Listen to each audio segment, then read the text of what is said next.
بسم اللہ الرحمن الرحیم۔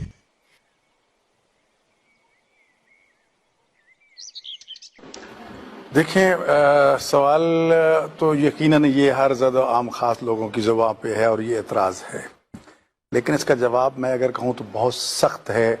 مجھے بڑے احترام کے ساتھ ان چیزوں کو پیش کرنا ہوگا۔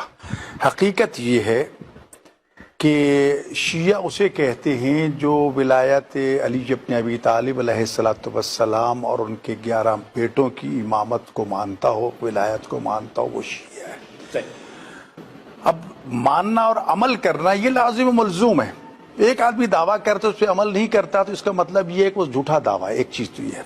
دوسری بات یہ ہے کہ ہم جب کربلا میں دیکھتے ہیں تو امام حسین علیہ السلام کے قتل میں سب سے آگے جو شخص کھڑا ہے عمر ابن سعد ابن ابی وقاص۔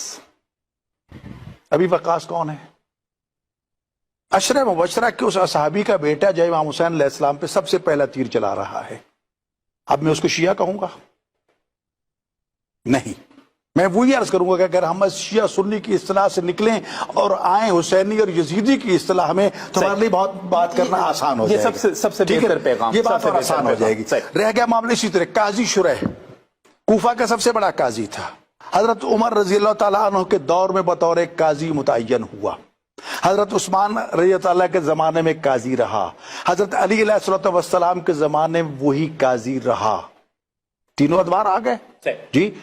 جب آیا ابن زیاد کا دور اور یہ 4 محرم جو گزری ہے، ابن زیاد نے کوفہ میں اعلان کیا کہ جاؤ جا کر امام حسین کو قتل کرو۔ انعام و اکرام لوگ کو جانے کو تیار نہیں تھا جی۔ اب اس میں ڈرایا گیا، دھمکایا گیا، اس نے لالچ دیا لیکن کام نہ بنا۔ اس نے جو سوچا جب تک حسین کے قتل کو کوئی شریعت کا بہانہ بنا کے اس کو شریعت کا مخالف اور باغی قرار نہیں دیا جائے گا، لوگ نہیں جائیں گے۔ قاضی شریح کو بلایا کہ میں کسی وقت قتل ہو سکتا ہوں، میرے پاس یہ مال دنیا ہے، بطور امانت پورے کوفہ میں تو اس سے بڑا مجھے کوئی امین نظر نہیں آیا، میں آپ کے پاس امانت رکھنا چاہتا ہوں، رکھ دو۔ اشرفیوں کا ڈھیر لگ گیا۔ رات کو تو ابن زیاد جو آیا اور اشرفیوں کے ڈھیر سے کھیلنا شروع کر دیتا ہے۔ قاضی شریح دیکھ رہا ہے، اس کی آنکھوں میں جب چمک آئی لالچ کی، قاضی یہ سب کچھ تیرا ہو سکتا ہے، ایک کام کر دو، قتل حسین کا فتویٰ دے دو کہ وہ باغی ہے۔ اس نے کہا کوئی بات نہیں، لاؤ کاغذ۔ لکھ دیا کہ حسین نے خلیفہ بعد کے بغاوت کی ہے اور یہ باغی اور باغی قتل واجب ہے، لہذا کوفہ والوں نکلو اور جا کر امام حسین کو قتل کرو۔ امام حسین کو نعوذ باللہ قتل کرنا عین شریعت عین اسلام کے مطابق۔ کہا نہیں، اتنا کافی نہیں ہے، مسجد کوفہ کے محراب پہ جا کے اعلان کر دو، منبر پہ جا کے اعلان کر دو۔ جا کے اعلان کر دیا۔ ادھر لوگوں نے جب قاضی شریح کی زبان سے اور تحریر سے یہ فتویٰ لے لیا، یہ حکم لے لیا کہ قاضی نے، جج نے یہ فیصلہ دے دیا نعوذ باللہ من ذالک کہ امام حسین باغی ہے اور اس کا قتل واجب ہے، لوگ دھڑا دھڑ کوفہ سے نکلے۔ ادھر یہ کیا ہے؟ خاسرۃ دنیا والآخرہ۔ ابن زیاد نے کہا جاؤ جاؤ، تم کون ہو؟ نہ دنیا ملی نہ آخرت ملی۔ تو اس قسم کے قاضی شریح جیسے کردار آج بھی موجود ہیں۔ کربلا میں امام حسین کو قتل کرنے والوں میں کم از کم 18,000 قاری قرآن اور حافظ قرآن تھے۔ ہم ان کو کیا کہیں گے؟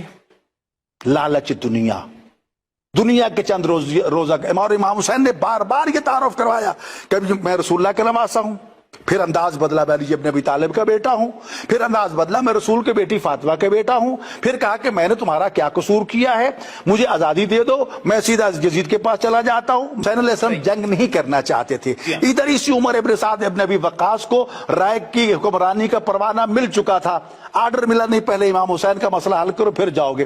نہیں چاہتا تھا جنگ کرے کہ نہ کرے، بالآخر اس نے تیر چلا کے پورے فوج کو گواہ بنایا۔ گواہ رہنا کہ سب سے پہلا تیر میں چلا رہا ہوں تاکہ رائے کی حکومت مل جائے۔ امام نے فرمایا تھا نہ تجھے رائے کی حکومت ملے گی، نہ تجھے دنیا ملے گی، نہ آخرت ملے گی۔ میرے خون ناک سے اپنے ہاتھوں کو رنگین نہ کرو۔ اور اسے آگے بڑھیے کہ یزید نے جو کارنامہ انجام دیا، یزید نے امام حسین علیہ السلام اہل بیت کو قتل کیا، یزید نے مسجد نبوی میں کتنے اصحاب کو شہید کیا، واقعہ ہر موجود ہے۔ مسجد نبوی کے اذان و اقامت معطل ہو جاتی ہے، کچر گھوڑے باندھ دیے جاتے ہیں اور وہ مسجد نبوی کی حالت ہوتی ہے۔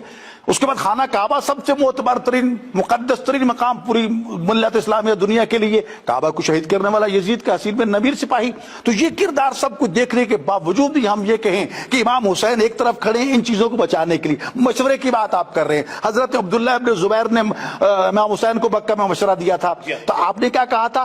آپ اس حدود حرم سے نکل کے مسجد تنیم کے پاس، منزل تنیم کے پاس آ کر بیٹھ گئے تھے. فرمایا اگر ایک بالش یہاں سے باہر میں قتل کر دوں مجھے اور پسند ہے، اگر 2 بالش اور دور جاؤں تو اور پسند ہے، کیونکہ میں نہیں چاہتا کہ میرے خون ناک سے یہ زمین امن جو ہے تباہ برباد ہو. امام حسین کعبے کو بچانے کے لیے خود قربان ہو جاتے ہیں، مکہ چھوڑ کے چلے جاتے ہیں. تو بات یہ ہے کہ یہ کہنا کہ شیعہ قاتل تھے فلاں قاتل تھے، یہ بات نہیں ہے. تو لہٰذا بات وہی آ جاتی ہے، یہاں پھر ہم وہ اصحاب و غیر اصحاب کی بات سے نکل جاتے ہیں. حسینیت اور جزیدیت، حسینیت اور جزیدیت، ظلم، بالکل صحیح. فیصلہ آج بھی ہم نے وہی کرنا ہے کہ امام حسین کی صف بھی کھڑی ہے، یزید کی صف بھی کھڑی ہے. ہم نے کس صف میں جانا ہے؟ بالکل